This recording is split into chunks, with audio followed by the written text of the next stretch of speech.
We have liftoff at 1:04 a.m. Eastern Time, but the window runs 2 hours to 3:04 a.m. Eastern Time. Again, monitoring the Red Crew's work. We'll have more updates for you a little later on. For now, back to you, Megan. Thank you, Daryl. Some quick programming Well, notes. For well, the well, let first me time just ever, mute we are the display. broadcasting along. Well, here we go. So, launch is planned to be pretty soon. Hello, I am your host today, and launch will be in about 2 hours, 14 minutes, and it's pretty much looking good. Except for the Red Crew is now making its way, and it's kind of taking longer, but it's fine. I'll turn back on the audio. YouTube page, which we're showing you now at the bottom of your screen. Now, Kayla, why did NASA choose the name Artemis for our return to the moon? Well, in Greek mythology, Artemis is the twin sister of Apollo. So it's really a connection back to the Apollo era, the amazing things we did as part of the Apollo program. But we wanted to give a nod to the future. You know, Sure. it's a new set of missions. We're here with new objectives. So it's a connection to the past with an eye towards what we might do as part of the Artemis generation. Yeah, let's talk about what those future ambitions might be. I mean, landing the first woman and first person of color on the lunar surface, that is a worthwhile ambition. Oh yeah, absolutely. I think we've come a long way since Apollo in so many ways in the space program, but one of the ways we've evolved is our astronaut corps more closely reflects the nation it represents now. Sure. So those crews will be more diverse, and we think those diverse perspectives, not only in our astronaut corps, but our larger team, only make us a stronger one. Yeah, all right. Well, coming up, we are going to hear from some of the Apollo astronauts and learn more about what we will accomplish for humanity by going back to the moon. We'll meet some of the women shattering glass ceilings to bring Artemis to life, including NASA's first female launch director. We'll also show you the Space Launch System up close and what happens when the cutest group of visitors gets the surprise of a lifetime. Plus, we'll take you around the world to show you how people are marking this historic mission. And Kayla and I will also take your questions live. You can send those our way by using the hashtag Artemis. We already have some questions from some celebrities. I know you're going to love these questions. So you're going to have to keep watching to find out who sent those in. And we also invite you to share your moon-inspired content using the hashtag NASA MoonSnap. Here's a sample of some that's already been sent in. This one's beautiful. The flower in the foreground there, the moon in the background illuminated so beautifully. Here's an awesome one. It looks like we have an eagle here flying over the moon. Just beautiful. It's been really cool to see all these artistic submissions. Oh yeah, really creative, and we're going to compile as many as we can and show them later in the broadcast. Now, let's check back in with Daryl. We do like to check in with him as much as possible to see if we can get any updates from the launch team. Go ahead, Daryl. Yeah, Megan, we just saw the red team give a thumbs up to the camera as they are doing their work out at the launch pad.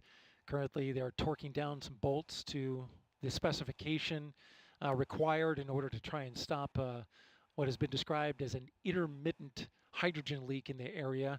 It went above the 1% threshold, and so that is a violation of the has-gas limit in that area. The team continuing to work. As you look at the rocket on the pad, they were called out to the pad about a half hour ago, and they appeared to be making their way, at least have stepped back from the area of work. The way that the workflow has been going is they torque down the bolts, step back a little bit. The launch team then cycles the valves to check to see if the leak is still there, and then they come back in, and this has happened a couple of times, and start torquing the bolts again. The rocket was nearly fully tanked. The core stage was in replenish for both hydrogen and oxygen. The upper stage had nearly been finished when the leak was detected, and the countdown, though it is continuing, the rocket, the leak had to be addressed in order for the launch to proceed. The replenish puts the hydrogen back into the tank after it boils off, and so currently we're in a stop flow which no longer allows a replenishment of the hydrogen tank, and that would not allow us to have a launch without those tanks being in total replenish, and also in a vented configuration, which has also been put on hold. I'm sorry, not a vented configuration, but rather an engine bleed has been stopped. And so that would need to continue as well in order to get the engines conditioned for launch. That's the latest here from Firing Room 1 at the Launch Control Center. Megan, we'll send it back to you. Thank you, Daryl. 1 hour, 41 minutes until, again, the planned start of the 2-hour launch window. Right now, let's head over to the Apollo Saturn V Center at Kennedy Space Center's Visitor Complex, where NASA's Dan Hewitt is just inside in front of a Saturn V rocket, which is the only vehicle to date to carry humans beyond low Earth orbit. He's going to show us what he has behind us there, the moon board. It's an interactive tool. Yeah, thanks, Megan, and welcome everybody. We're in the Saturn V Center, fitting that the rocket that carried astronauts to the moon of Apollo is just over our shoulder as we meet the rocket that's going to do it with the next generation under Artemis. So SLS, the Space Launch System, is out on the pad right now. It's on the mobile launcher. Before we jump into that, just to give you some perspective, so that valve that Daryl's been talking about is in the base section of this mobile launcher down here.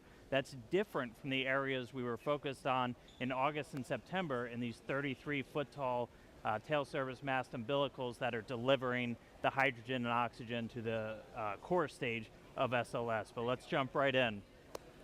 A couple of key components to SLS. We're going to start here on the sides with the solid rocket boosters. If they look familiar, they're derived from those that flew the space shuttle. In fact, some of the segments of these boosters today were flown on previous space shuttle missions. We call them solids because of the type of propellant inside. If you were able to look in, you would see a mix of ammonium perchlorate, aluminum powder, and a binding agent called polybutadiene acrylonitrile. That's your expert vocabulary word for the day. Now, as these are firing, they're providing more than 90% of the steering and 75% of the thrust as SLS makes its way uphill. And those are attached to the core stage, 212 feet tall, 5 major sections. We're going to start at the fun part down here on the bottom. 4 RS-25 engines, again, derived from those that flew the space shuttle. In addition, we have this core engine section here where we have all of their necessary plumbing, also the connection points where we're feeding the propellants into the core stage itself. And as these are firing, each one providing up to 500,000 pounds of thrust during operation, consuming 1,500 gallons of propellant every second as they go uphill. Now, these are liquid rocket engines, which means you need a fuel, about 500,000 gallons of liquid hydrogen, and an oxidizer, about 200,000 of liquid oxygen up here. That hydrogen gets fed through feed lines down at the bottom of the tank here. The oxygen coming from these 2 feed lines you see running down out of this, the intertank section. The intertank also has the upper attachment points for the solid rocket boosters. The bottom attaches down here at the engine block. Now, all the way up top, we have the forward skirt. It's where you have your core avionics, your brains for flying SLS, as well as connections to the mobile launcher and some antennas. And if we zoom in, why does it look all bumpy? We have a spray-on insulation on the core stage. These propellants are stored at cryogenic temperatures, hundreds of degrees below 0 Fahrenheit. And so we have to try and keep them as cold as possible. Now, underneath this upper skirt, we have the second stage, the Interim Cryogenic Propulsion Stage, or ICPS. This is a modified upper stage from the Delta IV family of rockets from United Launch Alliance. Single RL-10B-2 engine, also propelled by liquid hydrogen, liquid oxygen. This is used for our in-space propulsion maneuvers. Critically, that translunar injection, which is going to give us the energy to go beyond low Earth orbit and head out to the moon. Altogether, that's the Space Launch System. It's going to be making its first flight, hopefully today. It's going to be a heck of a show. Let's get back to the countdown. I'll send it over to you, Megan. Thanks, Dan. 1 hour, 37 minutes and counting until our 2-hour launch window opens tonight. The Space Launch System rocket and Orion spacecraft together, standing just taller than the Statue of Liberty at Launch Pad 39B. It's the culmination of years of development and thousands of tests. Here's a look at its path to the pad. The Space Launch System is really the backbone of the Artemis missions. It's the truck. It's the big carry vehicle. It allows us to carry both crew as well as the equipment that we need to live and work on the moon. 60 years ago, NASA was in a race to get to the moon. This time is more than just a race. It's about establishing a long-term presence. Can you imagine rolling the Statue of Liberty out to put at the pad? That's what we're doing. It will lift up from Earth with more power than the Saturn V, which was the first vehicle to take us to the moon. Artemis is our next giant leap.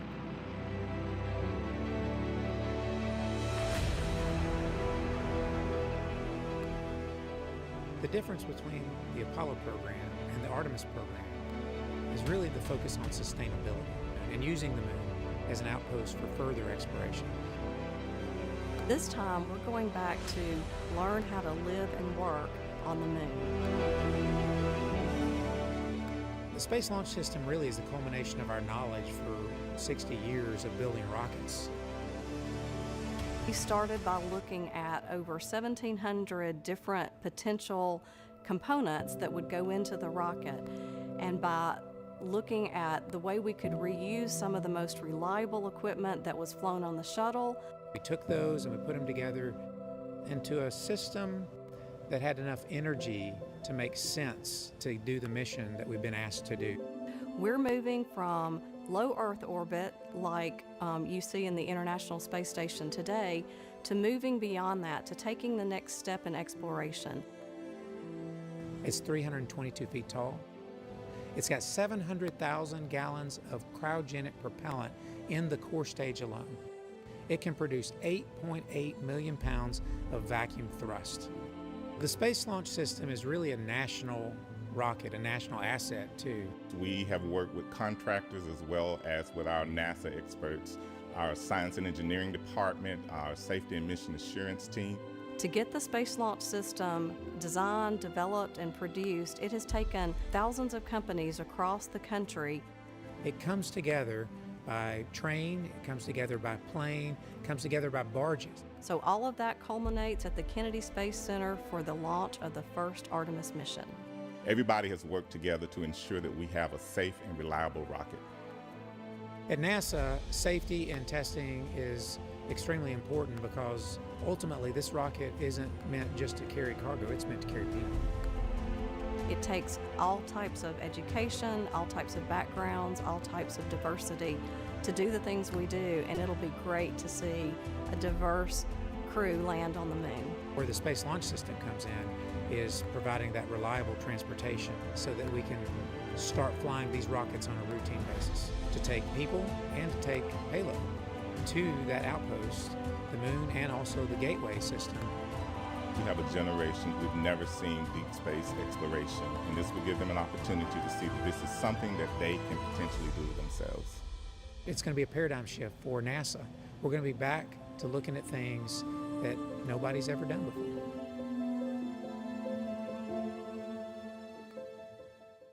A lot to look forward to, and it all begins with launch.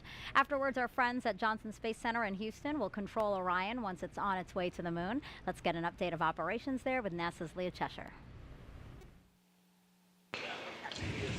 Thanks, Megan, and welcome to Mission Control Houston, home of the red, white, and blue flight control rooms. But today we're in the white flight control room, which is just across the hall from where you usually see us in the International Space Station flight control room, like this morning when we conducted a spacewalk outside the space station. Now, this white flight control room has been used before during some space station missions, plus commanding Boeing's Starliner. Previously, this room was used for space shuttle missions and was renovated in 2014 to support our use with the Artemis program. Today's flight director is Judd Freeling, a flight director of 11 years who will lead the team through the ascent portion of the mission. After Freeling's shift today, flight director Rick LeBrode will lead the team through the rest of the mission all the way to entry and splashdown when Freeling will step in again. Other console members will be monitoring the various systems on Orion like propulsion, solar arrays, and trajectory, and they arrived on console about 5 hours ago.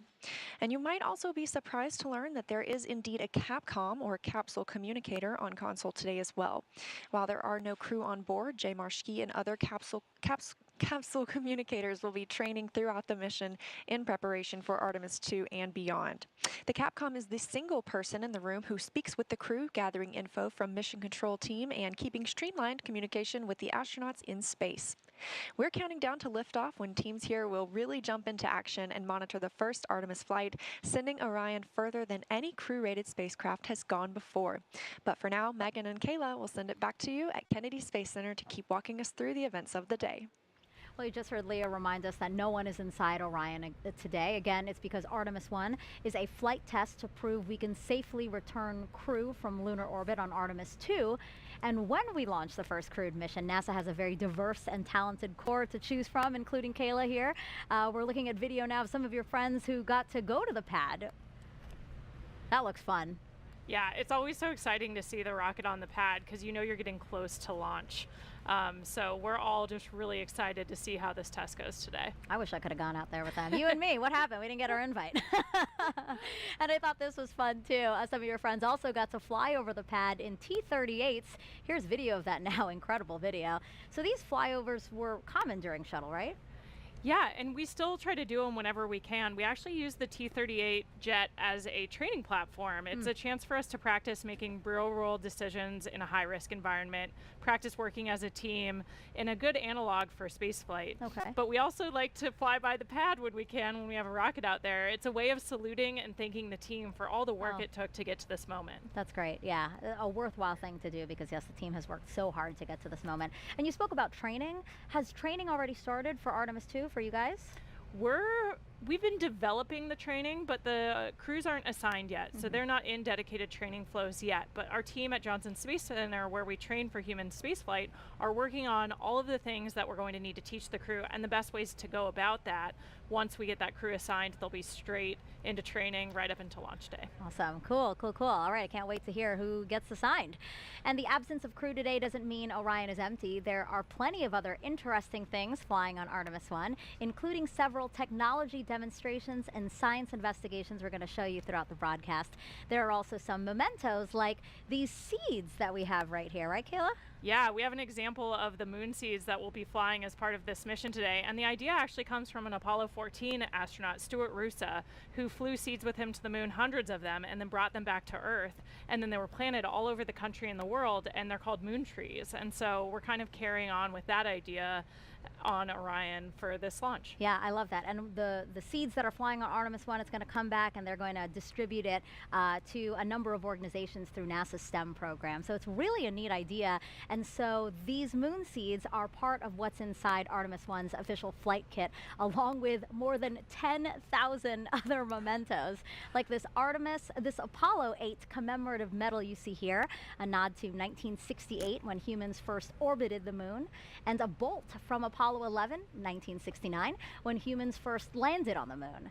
Those items are on loan to us from the National Air and Space Museum, and once back on Earth, will be exhibited there, so you can check them out.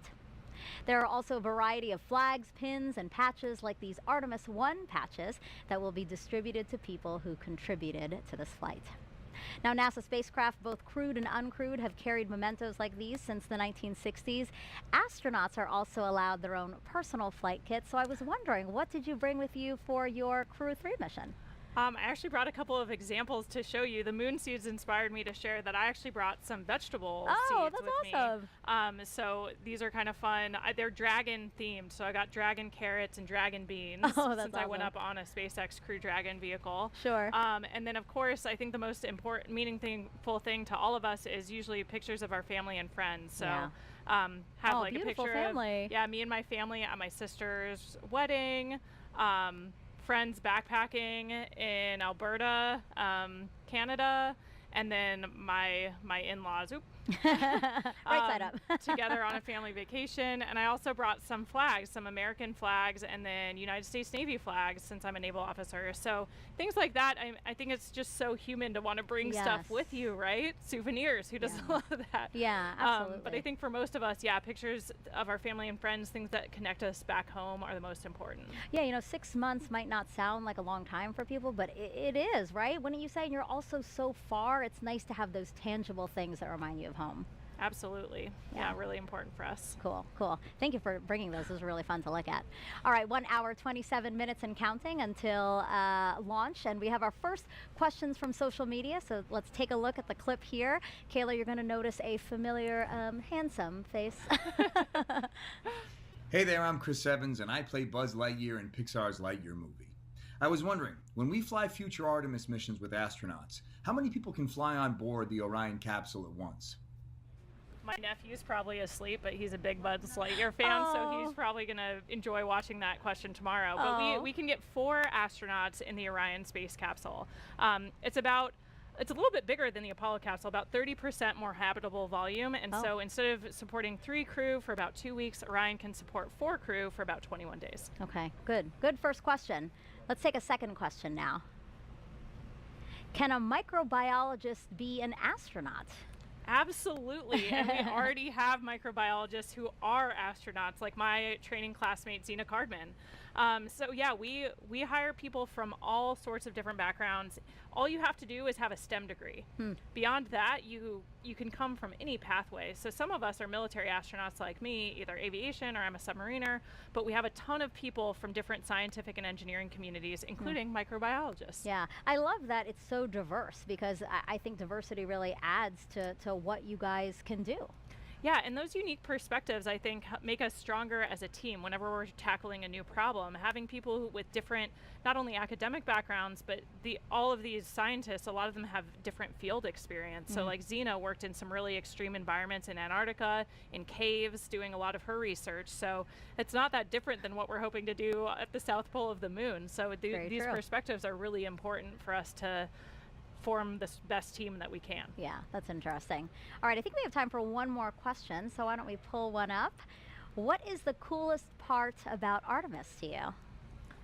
I mean, I think I can't even quite get my head around how it might feel for the crew to orbit the moon on Artemis 2 and see it up close. And then, of course, on Artemis 3 to actually land on the moon and conduct a moonwalk. It's just going to be incredible to have that view back of our home planet. And so just the thought of sending human beings back to the moon, it's just super exciting for all of us. I honestly didn't know how you're going to answer that, because there is so many things to look forward to pinpoint, the thing that you're most excited about. I thought that was going to be a hard question, actually. All right, so great questions. Keep them coming using hashtag Artemis wherever you're watching this broadcast, and keep sending those moon-inspired content too. Again, that's hashtag NASA MoonSnap, and we're going to show some of them later in the broadcast. Okay, 1 hour, 24 minutes and counting until hopefully liftoff of Artemis 1. And it's time for another update with NASA's Daryl Nail, who's with the launch team as they were monitoring a leak. Yeah, that's right, Megan. We're inside the firing room number 1 here at the Launch Control Center at the Kennedy Space Center. And currently we have an update on that red crew, which went out to the pad to torque down some bolts on a leaky hydrogen replenish valve for the core stage. And that update is that the red crew has departed the blast danger area. They have completed their work. They got the go at 10 p.m. this evening, 10 p.m. Eastern time, to go out and conduct work that took roughly an hour from the time they were given the go till the time they left the blast danger area. The technicians, 2 technicians and 1 safety representative, did the work out at the pad on the replenish valve. And now that they are on their way back, the team is now examining the work and whether or not that leak is still there.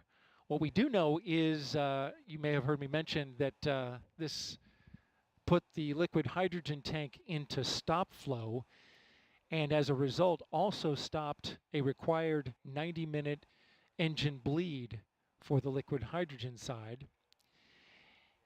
Teams have come to the conclusion that only a 45-minute bleed is required at this point. They can resume the bleed at the point that they left off, and it'll be enough to meet that requirement for launch. You're looking now at a graphic where we're tracking the core stage fill rate. We did this earlier this evening. Took about 4 hours and 20 minutes to fill the core stage. You can see on the left that the core stage liquid oxygen is at 100%. That's the same for the upper stage, and both are in stable replenish. As you can look to the right, though, you can see that we're at 97% for liquid hydrogen. The reason for that is because when we went into stop flow, that means that the replenish was no longer refilling the tank, and that liquid hydrogen was boiling off and draining some of the capacity out of that particular tank. So we've lost some liquid hydrogen.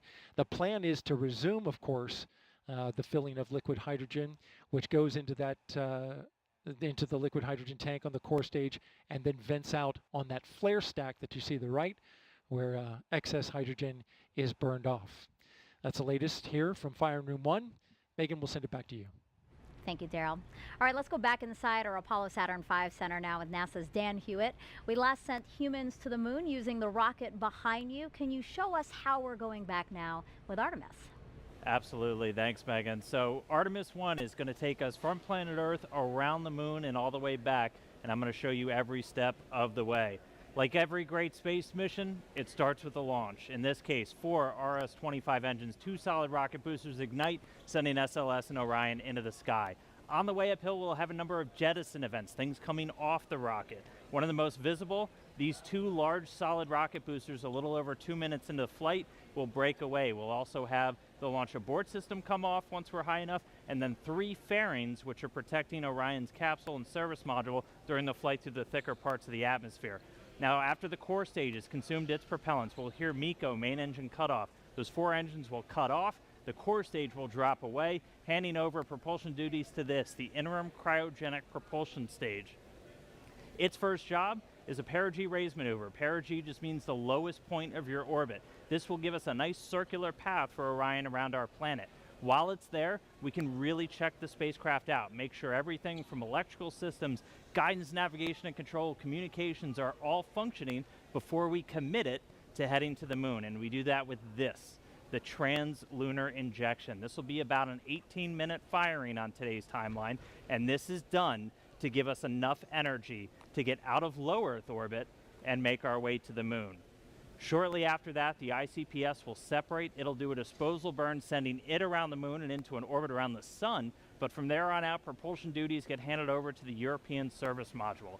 It's going to make a couple of outbound trajectory correction burns on the way out, critically testing that orbital maneuvering system engine, that large one on the very bottom that's going to be needed when we start making our maneuvers around the moon to get into what's known as distant retrograde orbit, or DRO.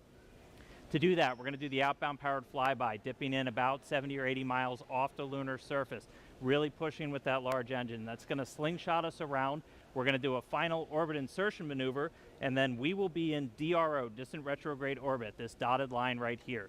Distant, we're about 40,000 miles off the lunar surface, and retrograde, because the moon orbits the Earth in a counterclockwise fashion, we're going to be going clockwise, opposite retrograde. It's a very stable orbit, doesn't require a lot of energy to maintain your space there, really lets us put Orion through the paces, learn about using this spacecraft in deep space. But eventually it'll be time to come home. We'll fire up the engines once more, do a departure burn. This is what commits us from departing the moon and heading back home. We'll dip in close to the surface once more for the return powered flyby and execute correction burns on the return transit as we target a splashdown in the Pacific Ocean. Before that happens, the spacecraft separate. The European service module's job is done. It drops away to burn up, revealing the heat shield. This is goal number 1 for this flight, is testing that heat shield at lunar return velocities, because when we hit the upper atmosphere, we're going to be moving more than 20,000 miles an hour, heating that up to more than 5,000 degrees Fahrenheit. So really need to make sure that that can withstand that heat of reentry.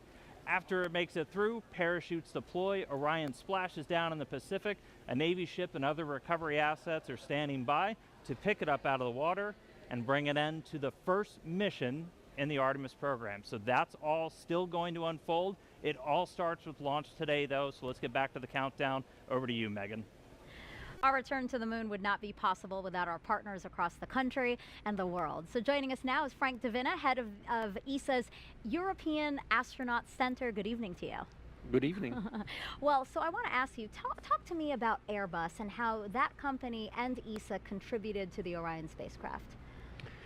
Well, Airbus is of course the lead manufacturer and integrator of the service module of our Orion capsule, and that will fly to the moon. So this is a very important part, of course, because without the service module, it's clear that we would not get to the moon or would not be able to return from it. So it's a very important partner for ESA, but there are industries across Europe, not only Airbus, but across Europe, that are contributing to the service module in Italy, in France, Belgium. Really, it's a really European project. Yeah. Frank, we've been close partners, NASA and the European Space Agency, for decades now, and partnering on things like the space station, scientific exploration, and of course commercial crew missions. Matthias Maurer, ESA astronaut extraordinaire, was on my crew, Crew 3. Can you tell us a little bit more about what makes these partnerships so important? Well, it's important, these partnerships, because we want to do sustainable exploration of the moon. We want to explore space on a sustainable way. And I think partnerships in that sense are essential. One nation alone, could they do it? The US maybe yes. Europe certainly could not participate to a lunar program by themselves or could not do it by themselves. But I think if we do it as a partnership, we can go a lot further, we can do a lot more. We can leverage technologies, we can leverage talent in all these countries across the globe that can really push the partnership forward. So looking ahead to future Artemis missions, we're going to have ESA astronauts on board those. Have you guys begun preparing for that training, anything like that? We have actually started preparing already for lunar missions, surface missions. We have a program called Pangaea in ESA, which is basically, there are NASA astronauts participating in those trainings. Stephanie was just over with us just 1 week ago, doing field trips, and we are actually starting to prepare to see also which technologies do we need to use that we can at the best possible way do science on the moon, because of course we just do not go there to walk around or do two things. We want to do real science, we want to do discoveries, we want to live there for a sustainable way. So which technologies do we need? And that we are actually starting already in the European Astronaut Center. We actually started already more than 5 years ago developing this training program. So yes, we are involved again together with our NASA colleagues and colleagues from the international partners to start preparing crew to really do sustainable surface exploration of the moon. Yeah. And you guys are doing more than just crew, right? You guys are contributing to the Artemis programs in other ways? We are contributing to the Artemis program in many ways. Of course, the service module that we will see launching here hopefully today is the biggest part today. But we are looking into a lot of other capabilities. First of all, there is the gateway. That will be a real element to enable the sustainable exploration of the moon. We have the communication system on the gateway, we have the IHAP, the habitation module, we have ESPRI, which is a refueling module, which is essential if you want to sustain the gateway there for a longer period of time. Of course, you need to be able to refuel the system. So these are essential elements, again, that ESA is providing. We're also providing small technology experiments. Radiation, for example, will be very important. We are looking in crew exercise device for the gateway. We are looking into medical systems. So these are also small components, but for the crew that are very important because we need to keep the crew healthy there, of course. You're a great partner. You have so much that you're contributing. We really appreciate it. We have a lot that we can contribute. And, Thank you. And of course in this ministerial, because we have now our ministerial conference coming up next week, where the big decisions are going to be made for the next decade. And there we will propose a European lander that will bring logistics to the moon. And this logistics capability that will be a big part of the integrated Artemis program will allow us to have European astronauts actually walking on the moon. So that is really interesting for us. Wow, Frank, thank you so much. And we continue to look forward to the contributions that we can make together with this partnership. Thank you so much. Thank you for having me. And good morning to the viewers in Europe. Thank you so much. All right, and speaking of viewers, we have a ton of people out here on along the space coast of Florida watching today's launch. So let's head on over to NASA's Leah Martin. She's over at the Visitor Center with a whole bunch of excited people. Oh my goodness, Megan. You know, this normally is a time of night that people are winding down and getting ready for bed, but there is not a single person here who has sleep on their mind. Everybody is so excited on the edge of their seat, trading stories, talking about previous launches and being excited for this one. And I'm actually joined here by 3 women who are thrilled to come out and watch tonight's launch.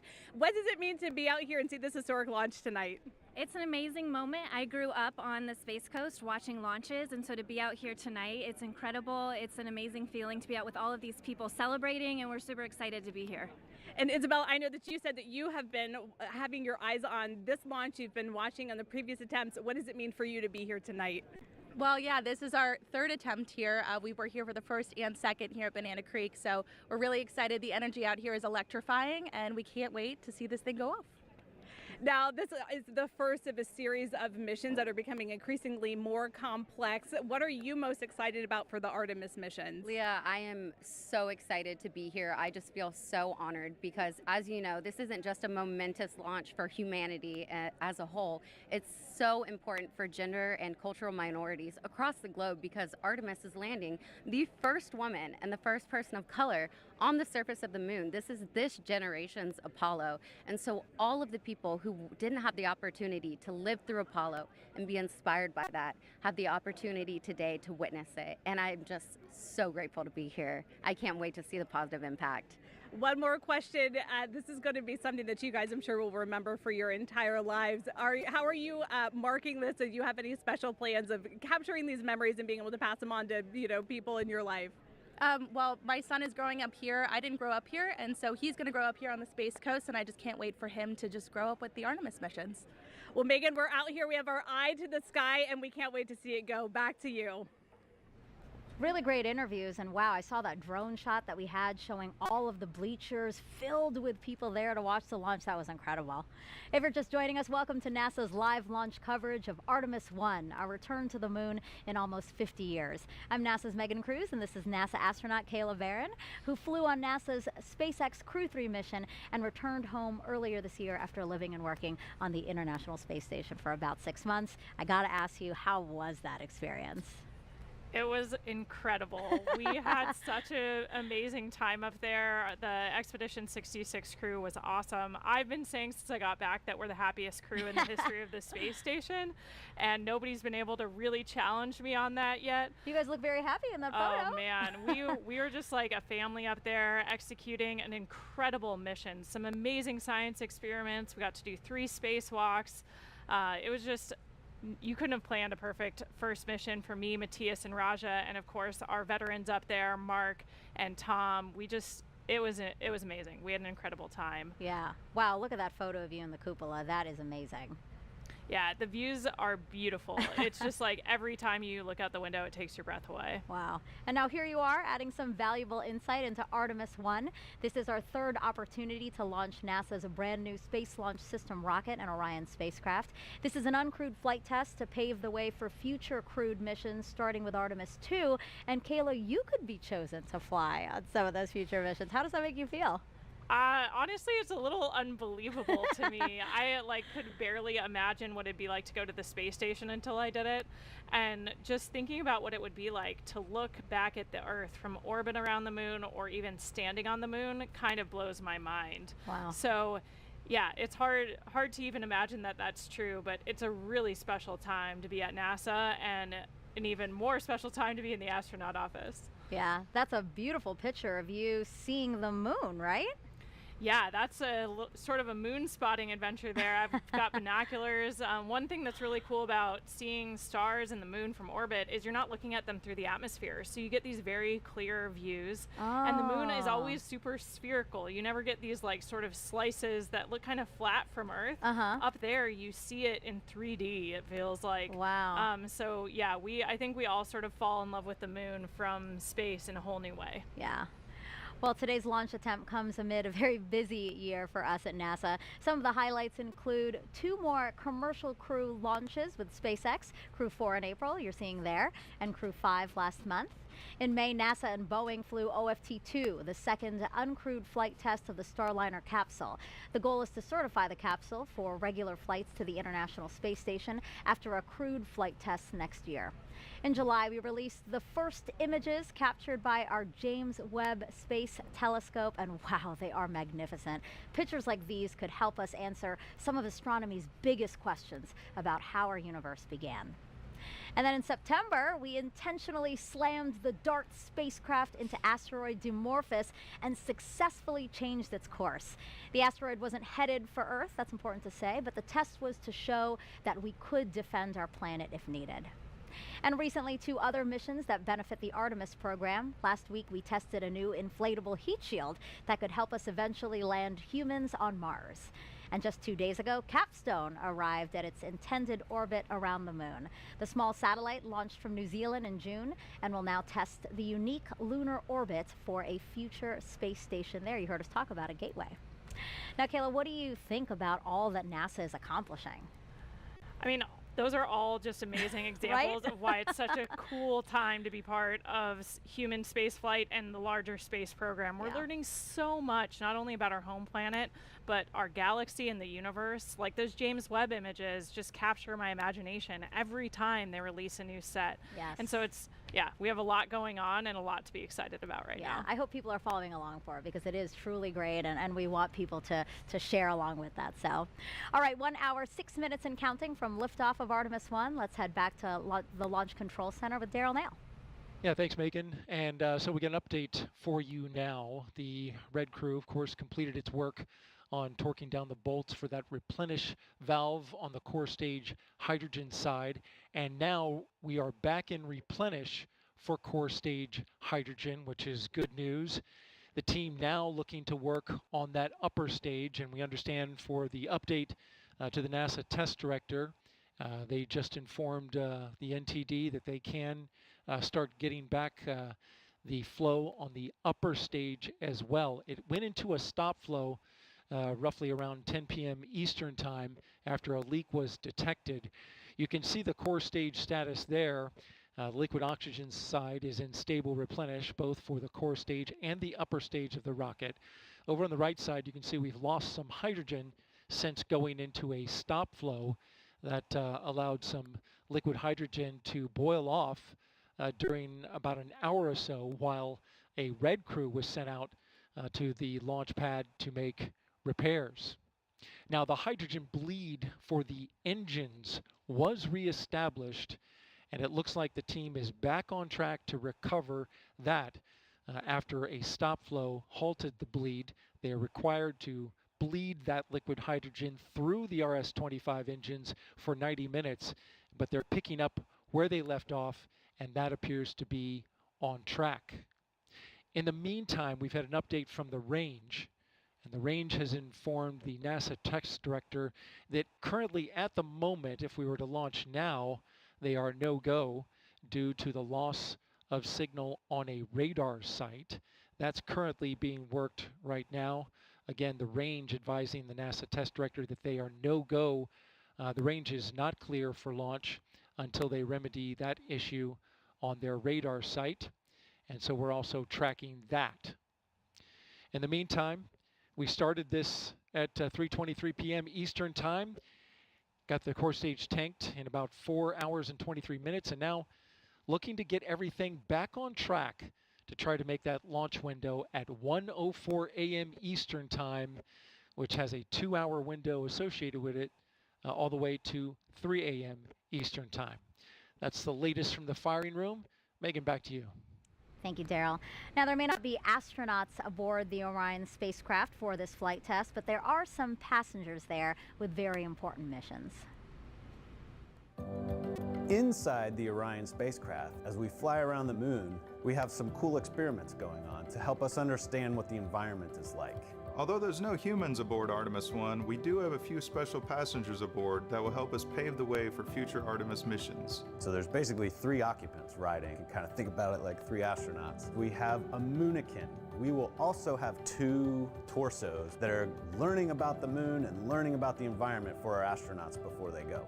We have a mannequin on Artemis 1. We call him our Moonikin for short. That Moonikin is called Commander Moonikin Campos. The name is actually in homage to Arturo Campos, who was an important person who helped bring the Apollo 13 capsule home.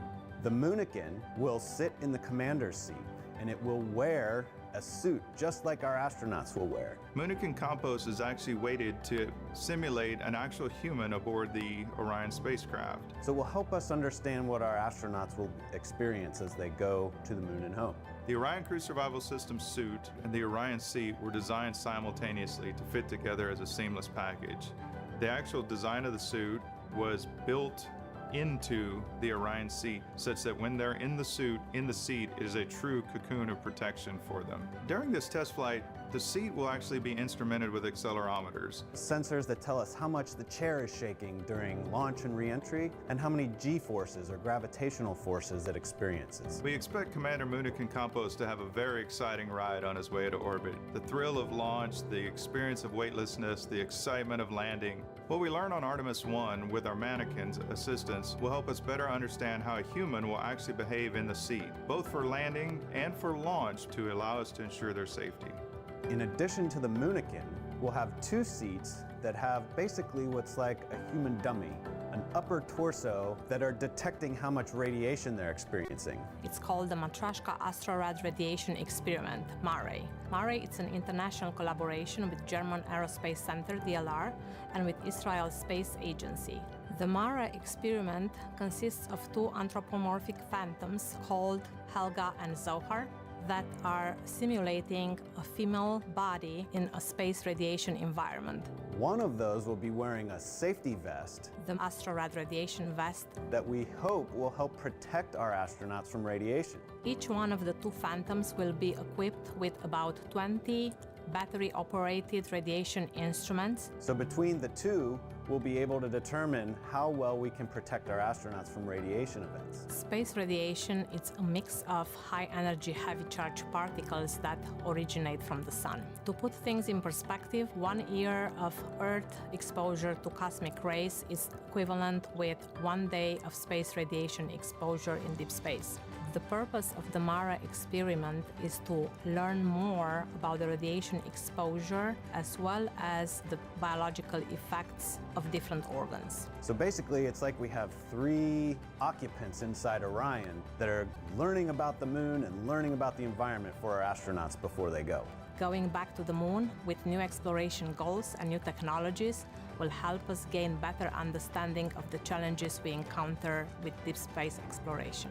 We will have to develop new technology and solutions to meet really difficult challenges. But that's what NASA does. That's what Artemis is all about. And we have one more passenger to tell you about. It's everyone's favorite beagle that's had a special connection with NASA ever since Apollo.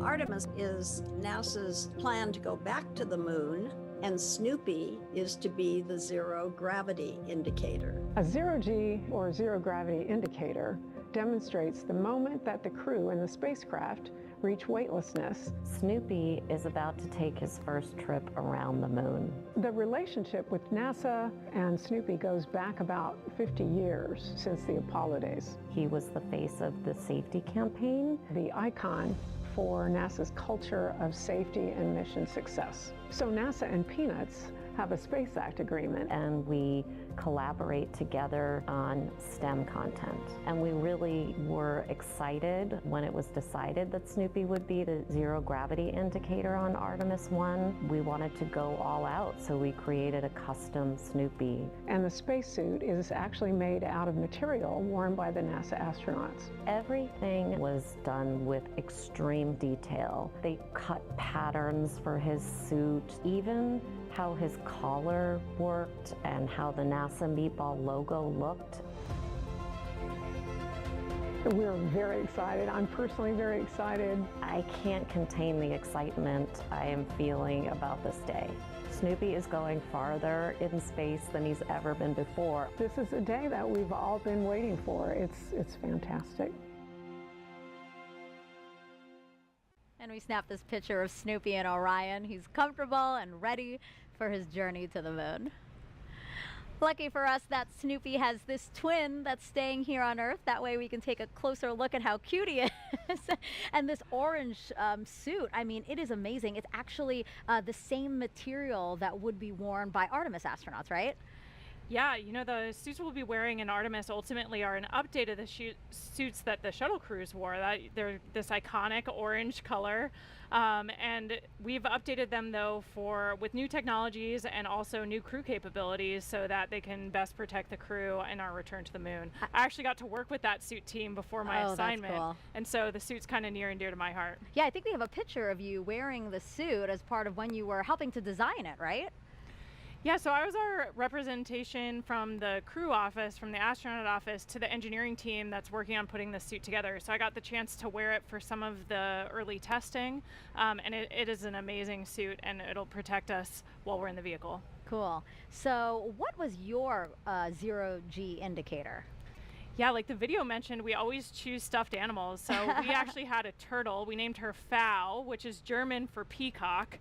And we chose that because Raj and I are from the turtle training class. So we thought it would be fun to have a sea turtle as our zero-G indicator. But we wanted to have a nod to Matthias, who is a German astronaut, so that's why we gave her a German name, and Tom, who's from the peacock class. So she's peacock colored, and it kind of worked for everybody. I was about to ask, I was like, wait, why is it German for peacock, but it's a turtle? Yeah, exactly. Now I get it. Was, diplomacy, crew diplomacy move. Now I get it. So we had Turtle, we have Snoopy here. Why is it always toys?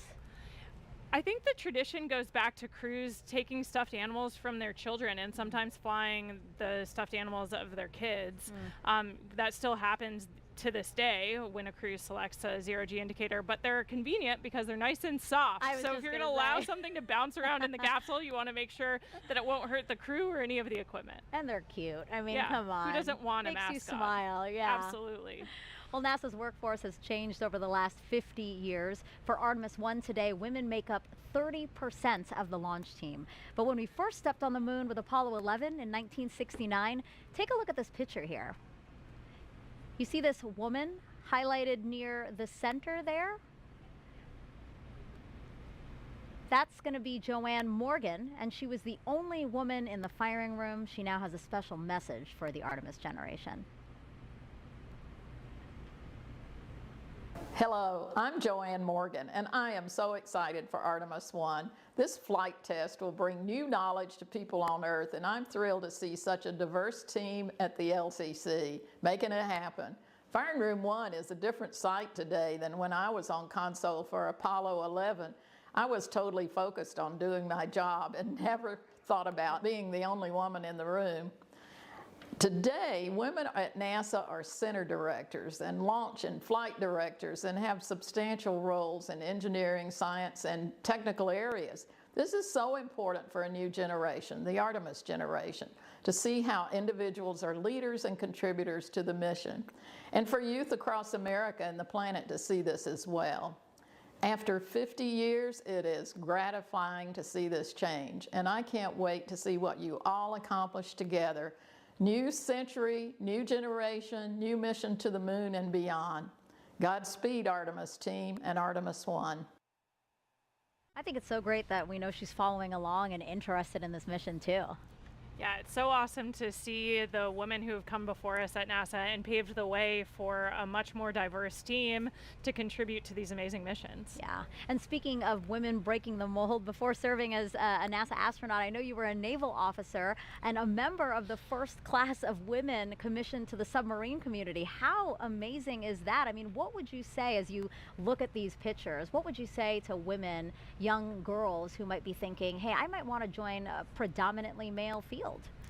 Yeah, you know, I was just really lucky to be in the right place at the right time. I was a senior at the Naval Academy when they announced that they were going to change the policy and allow us to serve aboard submarines. But even before that change happened, I knew that I was passionate about serving in that role and I was dreaming about it. So I think allowing yourself to really examine what your passions are and be brave enough to dream that you could actually do those things. I had awesome mentors who encouraged me along the way and told me never close a door on yourself. You know, you always want to put yourself in the roles you're most passionate about, especially if you're going to challenge yourself. Doing something you love that's hard is so much better than doing something that you're not as well suited to. So I was just lucky I had some awesome leaders in my life who encouraged me to be brave enough to dream, so that when those opportunities presented themselves, I was ready to take them on. Yeah, no, that's great. Having mentors is always so important because, yes, sometimes you don't know what path to take, especially if you're blazing your own. So it's always so nice to have somebody to talk through some of that. Absolutely. 52 minutes until the opening of the 2-hour window for Artemis 1 today. Once it soars off the launch pad, our colleagues over in Houston will take over. Leah, how are things looking in Mission Control right now?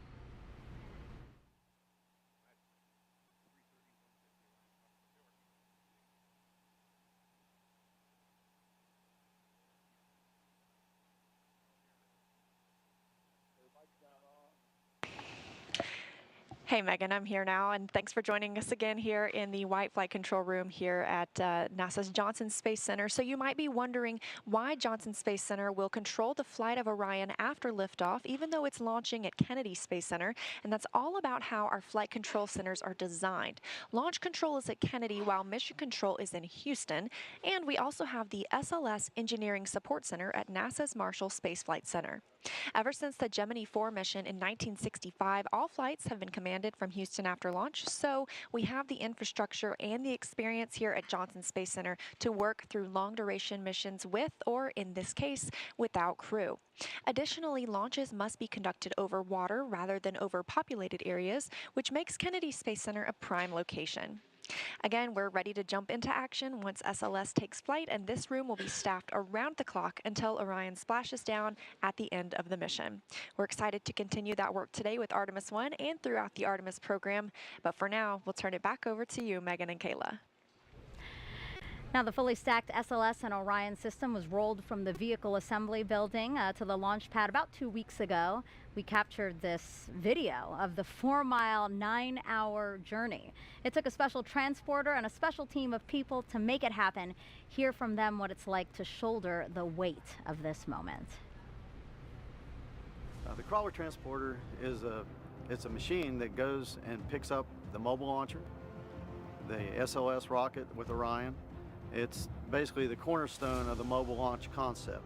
Without the crawler, you couldn't transport the mobile launcher and the vehicle from the VAB to the pad or the pad back to the VAB. And it was designed and built for the Apollo program to move Saturn V's to the launch pad.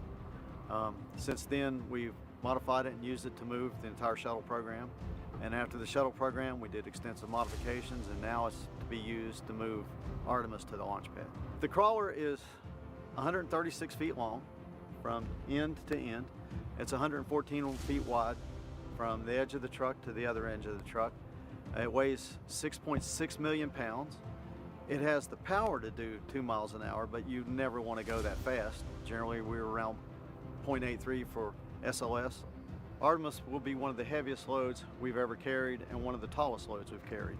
I am exceptionally proud of our team. They're very talented, they're very committed, and they're just all around good team. I think any problem that crops up or anything that comes up, we'll fix it and we'll get moving again. And again, it starts right here with the crawler. So if we do our job and everybody else does theirs, man, we're gonna have a successful launch. We're going back to the moon. This is gonna be just fantastic. Such an impressive team, and the crawler, Kayla. I mean, this is a certificate from the Guinness Book of World Records. Yeah, it's pretty cool getting recognized for the heaviest self-powered vehicle in the world at 3,106 tons. That's amazing. It's amazing. I know. We were just talking about how awesome the crawler is. I mean, it was retrofitted. It was created in the Apollo for the Apollo missions, and it was updated, modified for shuttle, and now it's been modified for Artemis. It's just really an amazing machine, and the people who keep it maintained and operate it, like, I'm so glad that we could feature them today. Absolutely. All right, so we are 48 minutes and counting, again, from that opening of the 2-hour window we have today. Kayla, if you thought you were excited, you have got to check out this video here.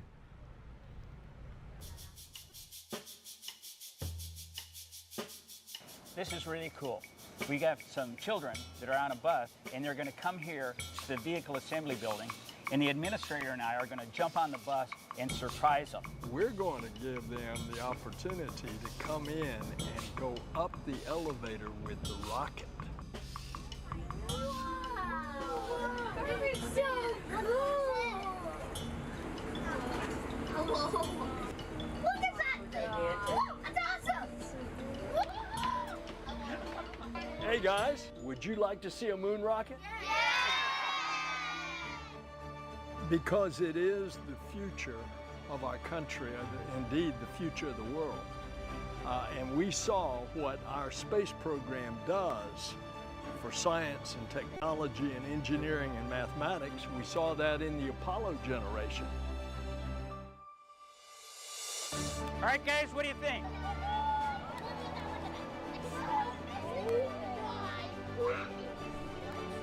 What I hope to achieve today is inspiring a new generation.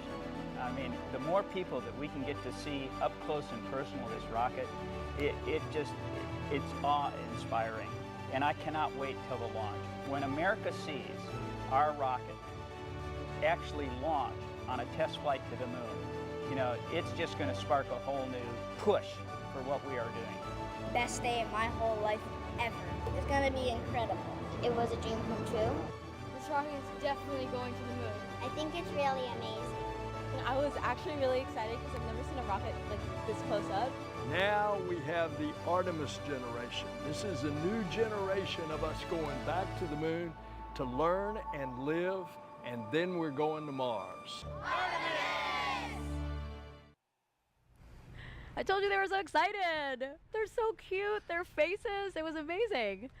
I think my face looked pretty similar the first time I walked into the VAB and looked up at that rocket. I mean, the building is huge, and standing at the base of the rocket just takes your breath away. The scale of it, you know, 322 feet, especially stacked on its end like that, is just amazing. So yeah. I almost relived my first time in the VAB through their eyes. And it was really cool. There was this opportunity where they got to just ask any questions they wanted. I was there, so they were asking me questions. They were asking the administrator, Bob Cabana as well, and they just hands shot up. They just had questions, and then sometimes I didn't really know the answer, and they're like, well, it's this, and I was like, oh my God, they know so much, and they're so interested in it. I mean, again, this is why we're doing this. This is part of the inspiring the next generation. Absolutely. Whenever I get a chance to interact with kids kind of any age, all the way from elementary school up through college, the human spaceflight program, and Artemis in particular, I think really captures people's imagination and gets them interested in everything it takes to do something so daring and so complicated. Yeah. And actually, before we move on, an interesting note about the opening music in that video. It's an original composition called The Artemis Generation, performed by the Cooper Middle School Band percussion section of McLean, Virginia. And to continue to inspire the Artemis generation, NASA invited students to take part in a national essay contest, challenging them to imagine what it'd be like to lead a week-long mission to the moon's South Pole. Here's the first winner now. I gazed out of our moon pod window just before it was time to exit. My crew of 3 and I had been working for years to get here. Our crew consisted of a botanist, an engineer, a doctor, and me, an astrobiologist. We'd been picked because of how well we got along together, with our complementary STEM backgrounds and our naturally upbeat personalities. Houston, this is Artemis Crew 1, initiating airlock sequence, I said over my microphone. I looked at my crewmates, and as I stepped out of the pod, I felt so gratified, becoming the first woman on the moon.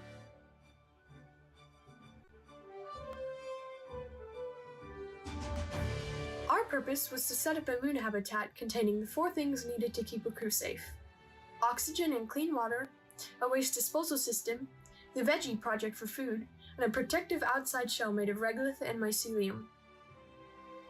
We will build it over the next week, and it will be used by other astronauts for years to come. Embarking on this incredible adventure, I couldn't help but be grateful to be given this opportunity to lead the most remarkable crew, and to know that I was a part of the Artemis generation. So that was beautifully written by Taya Sauer of Laguna, California, and she was one of 3 essay winners. The 2 others were Austin Pritz of Walcott, Indiana, and Amanda Gutierrez of Lincoln, Nebraska. If you want to check out their essays, you can scan the QR code you see on the screen. The 3 of them beat out nearly 14,000 students who submitted essays, so you definitely want to check out the other 2, again, by scanning this QR code. So right now you're looking live at right outside of Kennedy Space Center's visitor complex. We have plenty of bleachers set out to accommodate, as you can see, a lot of guests that are hoping to see the launch today. So why don't we go in there and check back in with NASA's Leo Martin. Hi, Megan. Yeah, this place is filling up. You can feel the excitement, people chattering, people sharing stories, people talking. And, you know, we just heard about those Artemis Moonpod essay winners who are part of the Artemis generation. Also joining me tonight from the Artemis generation, we have 2 students who were actually able to come down and visit at Kennedy Space Center to watch this launch live tonight. I'm joined here by Denham and Allison. How does it feel to be here tonight? Really, when I first found out, I was really nervous. I didn't really know what to expect. Like, we really just looked at each other and we kind of screamed. Just out of excitement? Yeah. How did you feel? Honestly, it was like amazing. It was surreal. Like that we have this opportunity out of so many people who applied for this. It was like outstanding. And you guys actually got to take a tour of Kennedy Space Center a little bit earlier this week. What was something that you got to see that was just really outstanding? I think it was the shuttle experience, like how it is when the rocket ship goes on up with people in it. It was honestly really fun doing it and learning like how they feel at the moment. And Denham, what do you think it will be like to watch the world's most powerful rocket launch tonight from just across the river? Well, really, I don't really know what to expect because I've never really done this before, but I feel like it would really be outstanding. I might shed a little tear, but I don't really know. Like, I'm really excited to be here, and it's amazing. Like, it is amazing, and I don't think you're going to be the only one shedding tears tonight. Megan, we're super excited, eyes on Artemis, and we're ready to see the launch. Thanks so much, guys. Now, Kayla, are you ready for more questions from social media? We're getting them in. Always. All right, let's take a look at the screen now. We have another celebrity question. Hey, I'm Kiki Palmer, and I play Izzy Hawthorne in Pixar's Lightyear, and I can't wait to see Artemis 1 launch today. How will going back to the moon pave the way to Mars? Thank you, Kiki. Yeah, what an awesome question for tonight.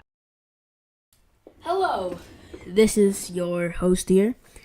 Today, right now, I am gonna stop streaming, but I will start streaming at 9:30 p.m. 9:30 p.m. Remember that in your head.